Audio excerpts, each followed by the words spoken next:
At my mother-in-law's birthday dinner in Rome, my seat was missing. My husband chuckled. Oops, guess we miscounted. As the family laughed, I calmly said, seems I'm not family, and walked out. 30 minutes later, they discovered I'd cancelled the entire event. Venue, catering, everything. Their faces turned ghostly white. Seems I'm not family, I said, my voice steady despite the earthquake happening inside my chest. The words hung in the air of that exclusive Roman restaurant as 12 pairs of eyes stared back at me with expressions ranging from shock to poorly concealed satisfaction. My husband Sean's light chuckle as he'd said, oops, guess we miscounted, still echoed in my ears as I turned and walked away from the table where there was no chair for me. The humiliation burned through my veins as I exited the restaurant, but not a single tear fell.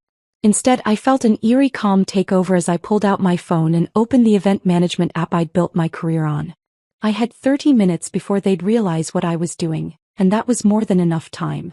Before we begin, I want to take a moment to thank each of you for being part of this incredible journey. Sometimes the most powerful moments come when we finally recognize our worth. If you've ever felt like an outsider looking in, this story might resonate with you. Before we witness Anna's journey from Boston's premier event planner to a woman reclaiming her dignity in Rome, hit subscribe to join our community of readers who appreciate stories of self-discovery and unexpected strength. Now, let's step behind the curtain of a marriage built on appearances. My name is Anna Morgan Caldwell. 5 years ago, I was just Anna Morgan, the founder of Elite Affairs, Boston's most sought-after event planning company. I'd built my business from the ground up after putting myself through business school. Every elegant gala, every perfectly executed corporate gathering, every society wedding in Boston had my invisible fingerprints all over it. My reputation for discretion, attention to detail, and ability to pull off the impossible had made me the go-to planner for the city's elite. That's how I met Sean Caldwell at the charity gala I organized for the Boston Children's Hospital. Tall, with perfectly coiffed dark hair and a smile that crinkled the corners of his eyes, Sean had the easy confidence of someone who'd never worried about money. He was charming in that practiced way of men born into privilege, but there was something genuine in his interest in my work. So you're the wizard behind all this? He'd asked, gesturing to the transformed ballroom of the Four Seasons. My mother has been trying to figure out who to hire for her charity function next month. I think I just found her answer. One job led to another, and soon I was regularly planning events for the Caldwell family. The Caldwells were Boston aristocracy with old money that traced back to shipping and railroads. They had that particular brand of wealth that didn't need to show off. It was evident in the subtle quality of everything they owned, the ease with which they navigated their world. Our romance began 6 months after I started working for his family. Sean pursued me with the same determination he brought to his work at the family's investment firm. There were warning signs, of course. The way his mother, Eleanor, looked at me with barely concealed disapproval when Sean first introduced me as more than his event planner. The casual comments about my humble beginnings. The surprise in people's voices when they discovered I was dating a Caldwell. You've done well for yourself, Eleanor had said during our first dinner together as a couple, her smile not reaching her eyes. Self-made success is so American. I ignored these signs because I was falling in love with Sean. He seemed different from his family, more open-minded, less concerned with lineage and status. When he proposed 11 months after our first date, I said yes despite the nagging feeling that I was entering a world that would never truly accept me.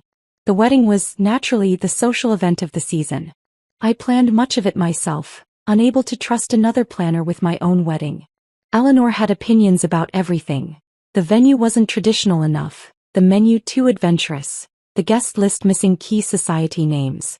I compromised where I could, held firm where it mattered to me.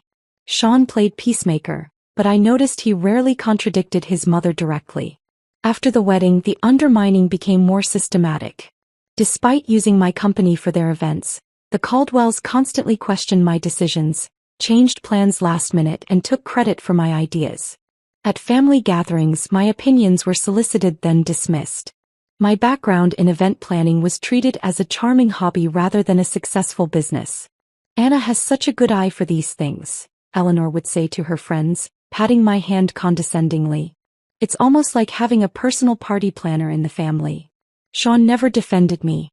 He'd shrug and tell me later that's just how his mother was, that I shouldn't take it personally. But it was personal, and it got worse as the years passed. The opportunity to plan Eleanor's 70th birthday in Rome should have been my crowning achievement.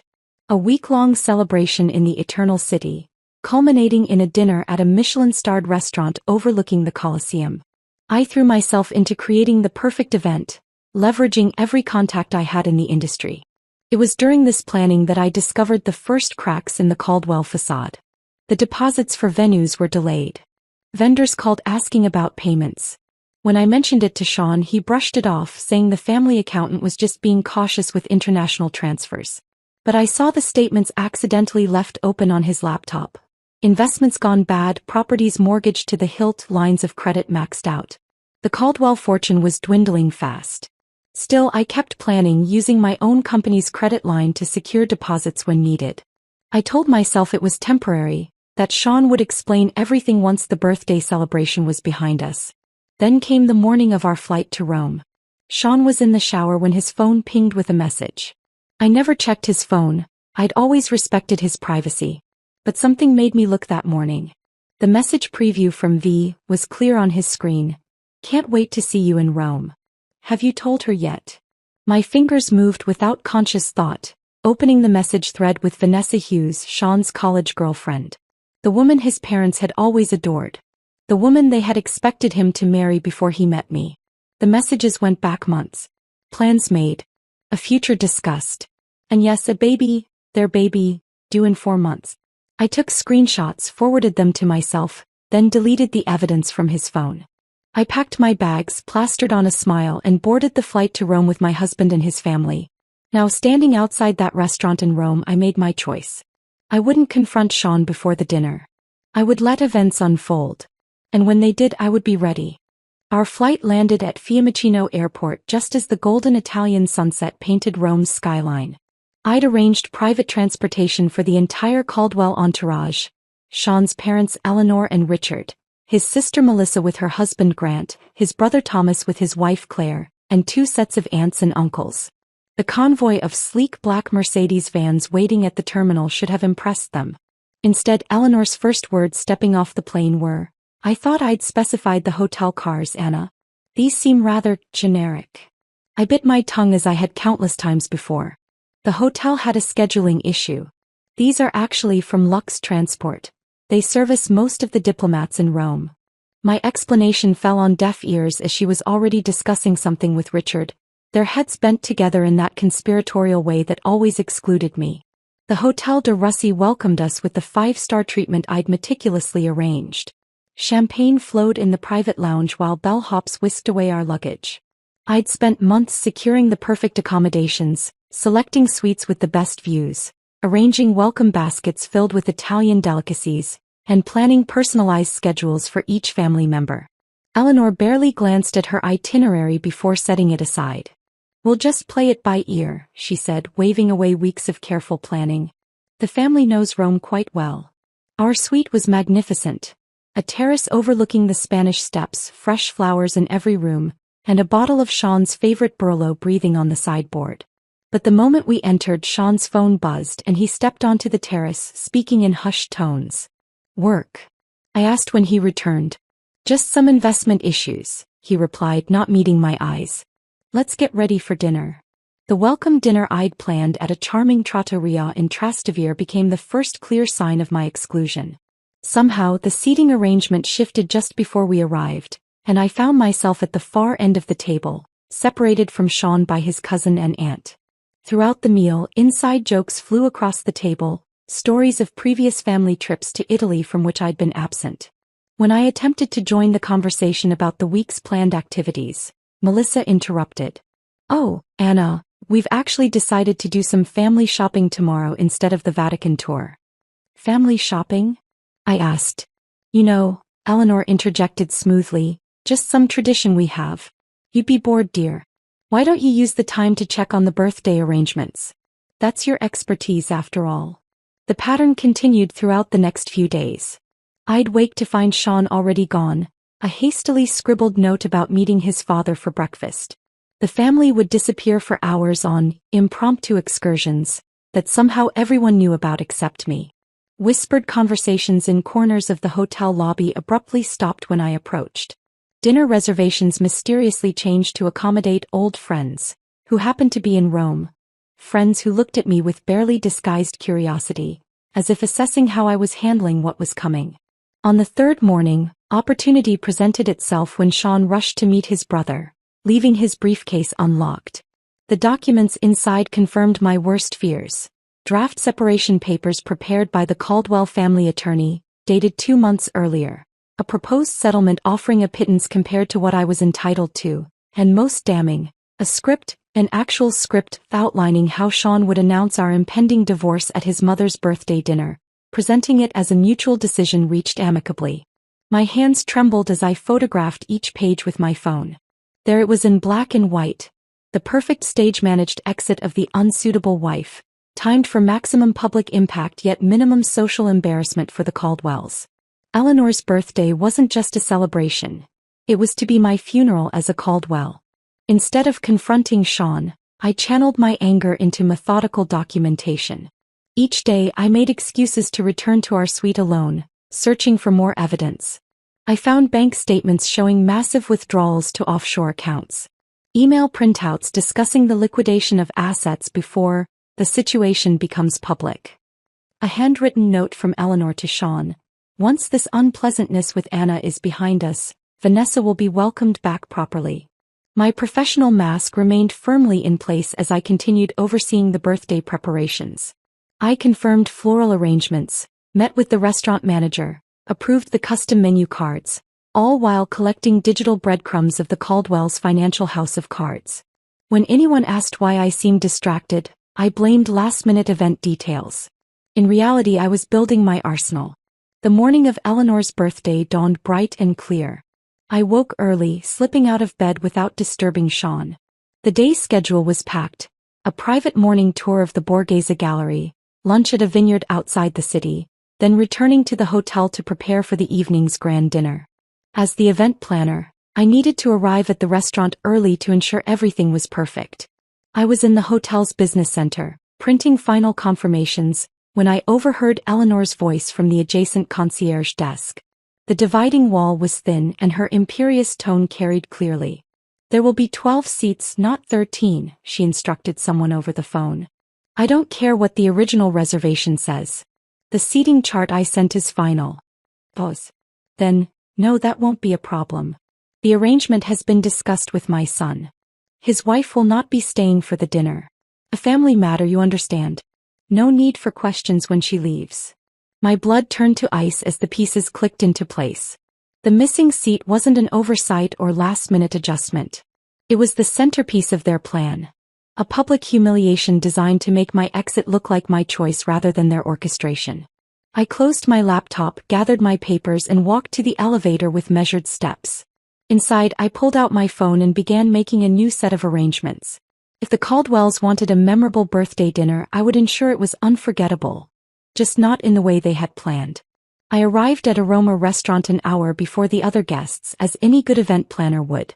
The rooftop venue offered a breathtaking panoramic view of the Colosseum, bathed in the amber glow of sunset. I personally inspected every detail, from the hand-calligraphed place cards to the arrangement of Eleanor's favorite white peonies and roses. The champagne was chilling, the 7-course tasting menu confirmed, and the 3-tiered birthday cake was a masterpiece of Italian craftsmanship. Is everything to your satisfaction, Signora Caldwell? Asked Marco, the maitre d'. Perfect, I replied, knowing it would be the last event I would plan for the Caldwells. Despite everything, my professional pride demanded nothing less than excellence. I returned to the hotel to change into the midnight blue Valentino gown I'd purchased specifically for tonight. As I applied my makeup with steady hands, I studied my reflection. 5 years of trying to fit into a world that was determined to reject me had taken its toll, but not in the way the Caldwells might have hoped. Instead of breaking me, they had hardened my resolve. The Caldwell family had arranged to meet in the hotel lobby before departing together for the restaurant. I arrived precisely on time to find them all waiting, Eleanor resplendent in vintage Chanel, her diamond necklace catching the light. Sean's eyes widened slightly when he saw me, perhaps remembering what had attracted him to me in the first place. or perhaps calculating how soon he could be free of me. "Anna, darling, you look lovely," Eleanor said, air-kissing near my cheeks. "We're just waiting for the cars." The drive to the restaurant was short, filled with artificial chatter about the day's activities from which I'd been excluded. As we ascended in the elevator to the rooftop, Sean placed his hand at the small of my back, a gesture that once felt intimate but now seemed performative for the benefit of the elevator attendant. The doors opened to reveal the stunning terrace I had designed, transformed into an elegant dining space under the stars. The Colosseum stood illuminated against the night sky, a testament to both grandeur and the inevitable fall of empires. How fitting. Eleanor entered first, greeted with enthusiastic applause from waiting family members. One by one, everyone moved toward the large round table I had specified, a table that should have seated 13. I followed behind Sean, who moved purposefully toward his assigned seat next to his mother. I approached the spot where my place card should have been, only to find nothing. No chair, no place setting, no acknowledgement that I existed. For a moment I stood frozen, the perfect tableau of confusion. Around me, conversations continued as everyone settled into their seats, studiously avoiding my gaze. The wait staff, who had confirmed the seating with me just hours earlier, looked uncomfortable but remained silent. "Is something wrong?" Eleanor asked innocently, her voice carrying just enough to draw everyone's attention. "There seems to be a mistake," I said, my voice calmer than I felt. "My place setting is missing." The meticulously choreographed scene unfolded exactly as they had planned. Furrowed brows. Exchanged glances. Sean half rising from his chair, a performance of concern that never reached his eyes. "That's odd," Melissa said, examining the table. "Did someone count wrong?" Richard cleared his throat. Perhaps there was a miscommunication with the restaurant staff. Then came Sean's line, delivered with a practiced casualness that made my skin crawl. He chuckled, and said, "Oops, guess we miscounted." The family laughed, not uproariously, that would be too obvious, but with the gentle amusement of people sharing an inside joke. In that moment I saw it all with perfect clarity. The calculated humiliation, the public setting chosen to prevent a scene, the groundwork for stories they would tell later about poor Anna, who couldn't handle the pressure of Caldwell family life. My gaze moved slowly around the table, taking in each face. Eleanor, triumphant behind her birthday smile. Richard, uncomfortable but complicit. Melissa and Thomas, enjoying the spectacle. Their spouses, aware enough of the cruelty to look slightly ashamed but not enough to object. And Sean, my husband, the man who had once promised to stand by me against the world, watching me with detached curiosity, like a scientist observing an experiment. I could have created a scene. I could have demanded a chair, exposed their plan in front of the waitstaff, made the kind of public display that would live in family lore for generations. That's what they expected, what they had prepared for. Eleanor would comfort Sean over his unstable wife, and the divorce narrative would write itself. Instead, I straightened my shoulders, lifted my chin, and delivered the line that would begin my reclamation of power. "Seems I'm not family." 4 words. Simple. Devastating in their truth. The smiles faltered. Sean's expression shifted from smugness to uncertainty. I had departed from their script. "I'll see myself out," I added, turning away with the dignity that had been my armor throughout my marriage. "Anna, don't be dramatic," Sean called after me, another line from their playbook. "We can fix this." I didn't respond. I walked through the restaurant, nodding politely to the staff who had witnessed my humiliation. In the elevator I finally allowed myself a deep breath, then another. By the time I reached the street my hands had stopped shaking. A small cafe across from the restaurant offered the perfect vantage point. I ordered an espresso and pulled out my phone. This was the moment I'd prepared for. The 30 minutes of freedom while the Caldwells congratulated themselves on their successful ejection of the unsuitable wife. First, I sent a prepared email to Marco, the restaurant manager, with instructions that had been agreed upon as a surprise contingency, a common practice in high-level event planning.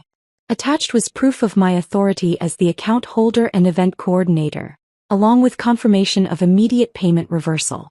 Next came the calls, to the vineyard scheduled for tomorrow's lunch, the private Vatican guide for the following day, the yacht captain for the Amalfi Coast excursion, the villa in Tuscany for the final weekend. One by one, I canceled everything, transferring the deposits I'd made with my own company's credit line back to my business account. With each cancellation, I felt lighter. The emails from Sean began arriving. First annoyed, then confused, then increasingly desperate as my tactics became clear. I ignored them all. 28 minutes after I had walked out of the restaurant, I finished my espresso and paid the bill. It was time for the final act. I stood, smoothed my Valentino gown, and walked back across the street to witness the moment when Eleanor Caldwell's perfect birthday celebration crumbled around her. I entered Aroma Restaurant through the service entrance, a route I had familiarized myself with during my earlier inspection. Marco, the restaurant manager, met me with a concerned expression. "Signora Caldwell, are you certain about this? It is most unusual." "I'm absolutely certain, Marco. And I appreciate your discretion." I handed him a sealed envelope. "This contains proof of the payment reversals and the cancellation of my company's guarantee for tonight's expenses. As we discussed, the Caldwells will need to provide a new method of payment to continue their dinner." Marco nodded solemnly. In the events world, relationships were everything. I had worked with Marco on 3 previous occasions for other Boston clients visiting Rome. He owed me favors, and while he might find my request peculiar, professional courtesy dictated he comply. "When should I inform them?" he asked. "I'll text you in exactly 5 minutes. I'd like to observe from somewhere discreet." He guided me to a small alcove near the kitchen entrance with a perfect view of the Caldwell table. They were in the middle of toasting Eleanor, champagne flutes raised high, faces glowing with self-satisfaction. The first course had just been served. The imported Ostra caviar that Eleanor had specifically requested. It had been almost too easy to dismantle Eleanor's birthday week. Most high-end vendors in the hospitality industry operate in a network of mutual trust and references. As the event planner who had made all the arrangements and whose company credit line secured the deposits, I had the authority to make changes. The digital trail of emails, contracts, and payment authorizations all bore my name and signature, not Eleanor's or Sean's. My phone vibrated. A new message from Sean. "Anna, where are you? Stop being childish and come back." Then another. "Mother is upset. You're embarrassing yourself." I didn't respond. Instead, I texted Carmen at the Villa Borghese where the family was scheduled to stay for the Tuscany leg of the trip. Carmen confirmed the cancellation and wished me well, adding that my substantial tip to her staff would be refunded separately to my business account. My phone vibrated again with messages from Sean, now arriving in rapid succession. "The hotel just called. They said our reservation for tomorrow night is cancelled. What are you doing? Anna, this is ridiculous. Call me immediately. This is not funny. Fix this now." I texted Marco, "You may proceed." From my hidden vantage point, I watched as Marco approached the table with 2 other staff members. He leaned down to speak quietly to Richard, who was seated at the head of the table opposite Eleanor. The family continued eating, initially paying little attention to the interruption. Richard's expression changed first, from polite interest to confusion, then alarm. He pulled out his wallet, speaking more animatedly to Marco. The manager shook his head apologetically, showing Richard something on a tablet. By now, the entire table had noticed the disruption. Eleanor set down her fork, her regal posture betraying the first hints of tension. Sean was staring at his phone, presumably reading my latest text explaining exactly what I had done. "All deposits have been returned to my company account. All arrangements for the week cancelled. Your family's financial issues are about to become very public. Enjoy your caviar." The scene unfolded like a perfectly choreographed ballet of chaos. Richard stood, his face flushed with anger or embarrassment, perhaps both. Eleanor's hand flew to her diamond necklace, clutching it as if for support. Melissa was frantically whispering to her husband. Thomas pulled out his phone, presumably trying to verify what was happening. And Sean sat frozen, his face drained of color. Unlike the others, he understood the full implications. He knew what I had discovered about their finances. He knew what would happen if his mother's society friends learned that the Caldwells could no longer cover a dinner bill, let alone maintain their lavish lifestyle. My phone rang, Sean calling now, not texting. I declined the call and watched as he stood abruptly from the table, nearly knocking over his chair as he stepped away to try again. This time I answered. Anna, he hissed, his voice a mixture of fury and panic. What the hell do you think you're doing? Seems I'm not family, I repeated calmly. So I'm not responsible for family celebrations. You need to fix this right now. Do you have any idea how humiliating this is for my mother? For all of us. I have exactly the idea, Sean. That was the point. Where are you? His voice changed, desperation creeping in. We need to talk. I can explain about Vanessa, about everything. I'm sure you can. The problem is I've seen the financial statements, Sean. I've seen the emails. I know the Caldwell empire is crumbling, and I know you've been hiding assets offshore before filing for divorce. His sharp intake of breath confirmed what I already knew. He never expected me to discover these things. He had underestimated me just as his family had from the beginning. Those were private. Yes, they were. Just like the text messages from Vanessa about the baby. Just like the script for announcing our divorce at your mother's birthday dinner. Just like the seating arrangement deliberately excluding me. Silence on the line. In the restaurant, I could see the manager now speaking to the entire table. Several other diners were watching with undisguised interest. The Caldwell's humiliation was becoming a public spectacle. Exactly what they had planned for me. Anna, please. Sean's voice had lost all its aristocratic confidence. You don't understand what this will do to us. I understand perfectly. That's why I did it. We can work this out. Come back to the hotel. I'll meet you there in 20 minutes. No, Sean. I don't think we can work this out. I ended the call and stepped out from my hiding place. It was time for my final appearance as a Caldwell. As I approached the table, 12 pairs of eyes turned to me. Some angry, some fearful, all disbelieving. Eleanor spoke first, her voice shaking with fury. How dare you ruin my birthday? I smiled, feeling a strange sense of calm. I learned from the best, Eleanor. After all, isn't this exactly what you planned for me? A public humiliation? An orchestrated exit? The only difference is I changed the ending. Richard stood. This is outrageous. You had no right. I had every right, I interrupted. Every contract, every reservation, every arrangement was in my name or my company's name. I simply adjusted the plans. You'll regret this, Melissa spat. When Sean divorces you, you'll get nothing. That's where you're wrong, I replied, looking directly at Sean. I have copies of everything, the offshore accounts, the hidden assets, the fraudulent business dealings. I'm sure the IRS will find it all fascinating reading. Their faces turned ghostly white as the implications sank in. In that moment I felt no triumph, no vindication. Only a profound sense of liberation as I turned and walked away from the Caldwell family for the last time. I left Italy the next morning, upgrading myself to first class on a direct flight to Boston using points I'd accumulated planning the Caldwell's previous vacations. The irony wasn't lost on me. Behind me I left a family in crisis, their carefully constructed facade crumbling in real time. Through the hotel concierge, I learned that the Caldwells had paid for their dinner with Eleanor's vintage Bulgari bracelet as collateral until a wire transfer could be arranged. By morning, word had spread through Rome's high-end hospitality network that the illustrious American family was having payment difficulties. The remaining vendors I hadn't personally canceled began requesting upfront payments rather than promises. My phone was flooded with messages, some threatening, others pleading. I read them during my layover in London, sipping Earl Grey tea in the British Airways lounge. Richard, this is actionable. Our lawyers will be in touch.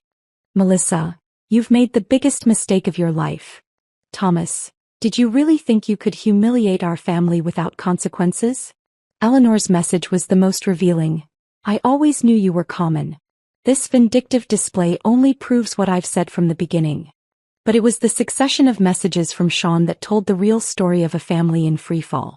First, you have no idea what you've done. My father had a minor heart episode. Is that what you wanted? Then, the Prescotts and Whitmores saw everything. Do you know what this means for our standing? Later, the hotel is demanding payment for the entire week up front. They say all guarantees have been cancelled. And finally, please Anna, I need to talk to you. It's about more than us now. I didn't respond to any of them. Instead, I forwarded the financial documents I'd gathered to my lawyer with instructions to hold them securely until needed. If the Caldwells pursued litigation, I would be prepared. When I arrived home to our Beacon Hill brownstone, I hired a moving company to pack my personal belongings. I took only what was unquestionably mine: clothes, jewelry I'd purchased myself, my collection of first edition books, and the artwork I'd acquired before our marriage. Everything else, including the wedding gifts and items purchased jointly, I left behind. I wanted nothing that could tie me to the Caldwells' web of deceit. 2 days later, the Boston Globe published a small item in their society section: Caldwell Investment Group faces inquiry. The article mentioned financial irregularities and questions from investors. While it didn't make front-page news, it was enough to send ripples through Boston's social circles. Sean appeared at my new apartment unannounced 1 week after I returned from Rome. He looked haggard, the polished veneer of privilege replaced by genuine desperation. "You need to come home," he said when I opened the door. "This has gone far enough. This isn't a negotiating tactic, Sean. This is divorce." He stepped inside without invitation, running his hands through his disheveled hair. "The SEC is looking into father's accounts. 2 board members have resigned. Mother had to cancel her charity gala because 3 major donors pulled out."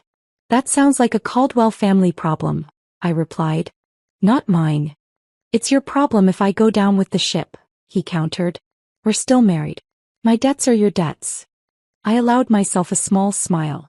"Not when I have proof that you deliberately excluded me from financial decisions and hid assets with the intent to defraud me in divorce proceedings.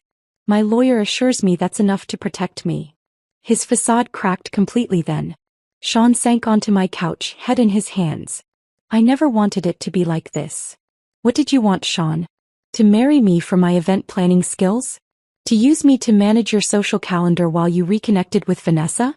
To discard me when I was no longer useful?" "It wasn't like that in the beginning," he said quietly. "I did love you. But not enough to stand up to your family. Not enough to be honest about your affair." I sat across from him, feeling strangely calm. "When is the baby due?" His head snapped up. "How did you?"